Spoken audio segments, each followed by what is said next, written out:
Welcome back, you beautiful people. Hi, how are you? Are you as bored as I am in quarantine? Because I doubt it.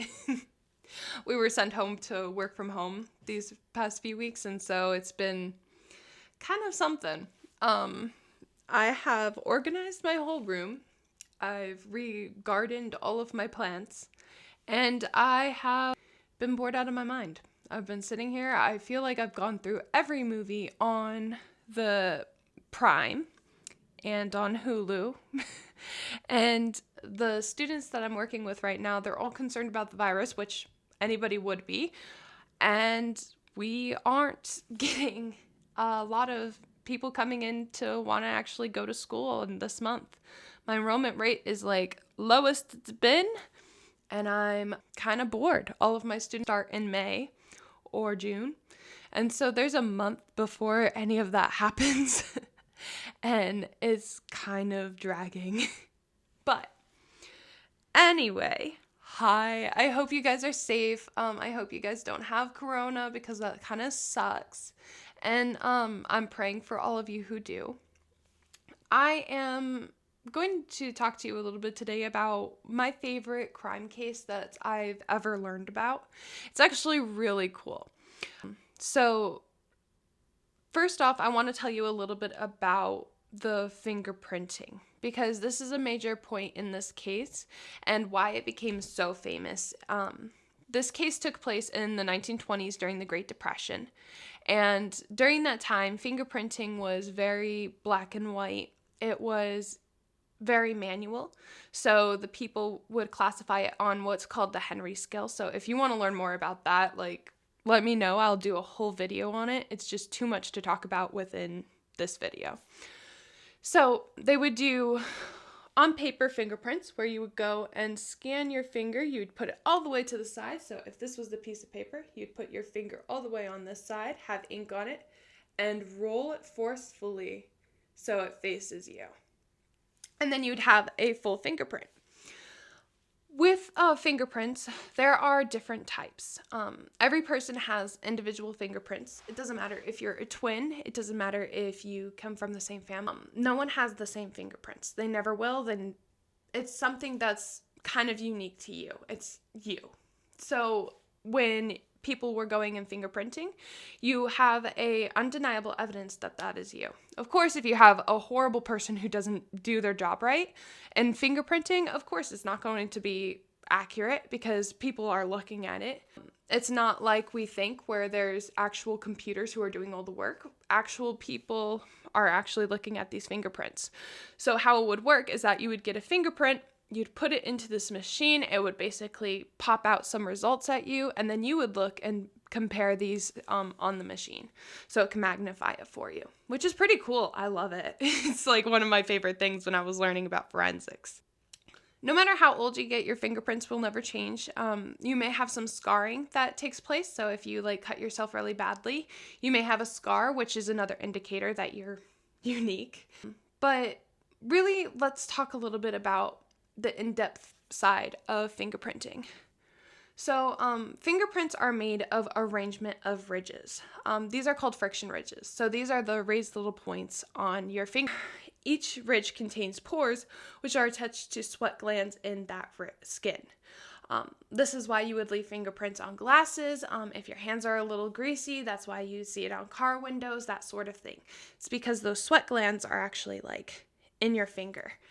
So when you touch something and leave a fingerprint, you're just excess sweating. There are different patterns for the ridges on your fingerprint. These patterns are called loops, whorls, and arches. Loops begin on one side of the finger and they kind of go up and down. Whorls form a circular pattern or a spiral pattern, kind of like a lollipop, one of those old-fashioned ones that you always see on TV, or a snail shell. Arches go upwards and then down. They kind of look like small mountain type of shapes. They're very narrow mountains, so you'll see it and it'll go whoop, and that is going to be an arch. The technique of fingerprinting is called dactyloscopy. So until the advent digital scanning technologies that we have today, fingerprinting was done on an ink and card. So law enforcement agencies analyze fingerprints they find at crime scenes. There's two different types of prints that you can find. So the first one are visible prints, which obviously are visible. So these are the ones that you see on your coffee cup or glass cup window. If you touch anything and you see a fingerprint, that's going to be a visible print. They can also create a surface in blood or in clay in certain types of settings. And then we have latent prints. So latent prints are made with sweats and oils from the skin that cannot be seen with the visible eye. So latent means invisible in Latin, basically, for those of you who want to know. And then when a latent print is kind of discovered, you have to find it through dusting, lasers, or other means like super glue to pick up that print. So when you go to look for latent prints, you kind of look in the areas that typically people would put their fingers on. So car mirror, the dashboard of a car, you would go and find it on door handles, on murder weapons, if there's any murder weapon that's being used. Hopefully not. I wouldn't want to scar you guys. And then you can lift these fingerprints using the different techniques I said before, or you can take photographs of them. So it just depends. So with fingerprints, there have been many cases of people going and talking about how you can remove your fingerprints. Like even in the movie Men in Black, they go and they remove Will Smith's fingerprints. That is not a case. You cannot remove your fingerprints unless you have like a skin transplant, but even then you still have some of your fingerprints left. It's not going to add up. So today I want to talk a little bit about my favorite person in like crime history. His name is John Snake Eyes Dillinger. So John Dillinger was born on June 22nd in 1903. He was pretty hot, so like you can see the picture here. He's pretty good looking. He could be a model, a crime model. Oh yeah, get that mobster boyfriend from the 20s, you know. He was a notorious mobster and was marked as Robin Hood of the Great Depression. So this guy would go rob banks. He has stolen excess of about $300,000 in the Great Depression. So that's like a whole lot of money. His crime career included about 11 bank robberies throughout the Midwest and 3 separate jailbreaks. So when J. Edgar Hoover and the FBI first came into office and started looking at the top people they should put in the top 10 crime of the Great Depression, John Dillinger was made the first public enemy on his 31st birthday in 1934. His fame took on a whole new meaning. So his face and his name and his fingerprints were recognizable to every household in the Midwest and the rest of the country. His wanted poster actually had all 10 of his fingerprints on the top of it, along with his description and a picture of him. And there was even a $10,000 reward for his capture. Dillinger had decided that he would take the route of plastic surgery, which in the 20s was not something that was widely practiced as it is today. It's very painful. A lot of the surgeons that were doing this were not licensed. Many of them were just experimental surgeries, trying to change the face of someone, see if they can make them a little bit different or a little bit younger. So when Dillinger was put on this wanted poster, he wanted to change his facial reconstruction so he didn't look like the poster. He wanted to make sure that he looked like someone completely different so that when someone would walk into a grocery store and see him, they wouldn't try to capture him. The surgeries were painful, and unfortunately, they didn't alter the appearance as much as Dillinger had hoped. So after one failed surgery, a doctor who had performed the surgery in that time period has suggested that he possibly remove his fingerprints. That way he would go undetected by police when he did do his robberies. So Dillinger was not the first to attempt this or come up with the idea. In 1933, handsome Jack Coltis had attempted to file down the small ridges of his fingers. So those little friction ridges that we talked about earlier, he tried to file those down so it wasn't as prominent. But he had failed. Two of the Kate Ma Barker's clan, Alvin Creepy Carpus and Ma's sons Freddie, had decided to remove fingerprints as well, so they hired a mob physician to do the job. They had hacked their fingers away, basically, trying to remove the skin. It didn't work. The skin grew back, and they had just endured a bunch of pain. Dillinger had a different type of route that he was going for. So he had chose acid when he was going to burn the tips of his fingers so he wouldn't leave any fingerprints. Now, people who use acid to burn their fingers, if any of you have felt a curling iron burn on like your neck or your ear or anything like that, imagine that, but 14 times worse.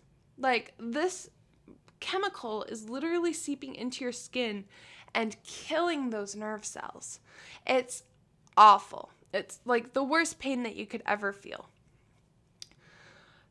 So in late 1934, Dillinger had taken acid to his fingertips. He had dipped his fingertips into acid, and the procedure seems to be successful. There were faint ridge markings that were still visible on his fingertips, but within all, it looked very normal. It was good. There were no fingerprints left over or anything. But after the full healing process, you could still see there were some areas that did have those fingerprints left over. What people don't realize is that when scarring your fingertips, the scarring will actually be more unique to you than it will be with anybody else. So when you scar your fingerprints to try to not be caught, you actually will be more likely to be caught because you have these more defining marks. So Dillinger actually became really famous for this. His crimes kept going. He kept trying to rob places, have these fingerprints left over, and they were his, and the cops knew that.